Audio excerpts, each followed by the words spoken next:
আগৰ মিনি ব্লগটো আপোনালোকে নিশ্চয় চাইছে। বছৰৰ প্ৰথম দিনটোত 9 হাজাৰী বিহুৱানখনি লৈ মই ভগৱানৰ ওচৰত সেৱা জনালোঁ। প্ৰত্যেক বছৰ বিহুতে সকলোকে বিহুৱান দিয়াৰ আগতে গোঁসাই ঘৰত এনেকুৱা এখন বিহুৱান দিয়ে, এইবাৰ তাৰ ব্যতিক্ৰম নহয়। গছৰ ডালত বহাগৰ প্ৰথম দিনাখনে কুলিজনী ইমান সুন্দৰকৈ মাতিছে, শুনকচোন। কুলিজনী আপোনালোকে দেখিছেনে? আজি যিহেতু আমাৰ অসমীয়াৰ প্ৰাণৰ বিহু, চেনাইক বিহুৱান নিদিয়াকৈ হ'ব জানো? এয়া চেনাই লৈ বিহুৱানখনি ৰেডি কৰিছোঁ। আনফালে ময়ো আমাৰ অসমীয়াৰ পৰম্পৰাগত মুগাৰ সাজযোৰ পিন্ধিম বুলি ওলালোঁ। কেনেকুৱা লাগিছে ৰাইজ? বিহু বিহু লাগিছে। এই চাদৰখন আকৌ মই নিজ হাতেৰে ডিজাইন কৰা, কেনেকুৱা লাগিছে জনাবচোন দেই।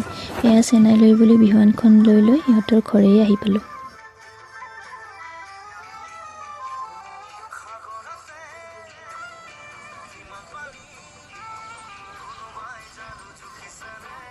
তাৰপিছত আমি দুয়ো আহি পালোঁ এয়া দ্বিতীয় বৈকুণ্ঠপুৰলৈ।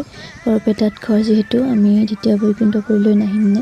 আজি 1 তাৰিখৰ দিনা দুয়ো এনেকৈ ধূপ চাকি জ্বলাই এটা সেৱা ল'লোঁ। বছৰটো যাতে সকলোৰে ভালে কুশলে যায়। আৰু এয়া বৰপেটা সত্ৰৰ মুখ্য দুৱাৰ, এয়া তুলসীৰ খুঁটা দুটা। এইজনী হৈছে মোৰ স্কুলীয়া দিনৰে খুব ভাল বান্ধৱী।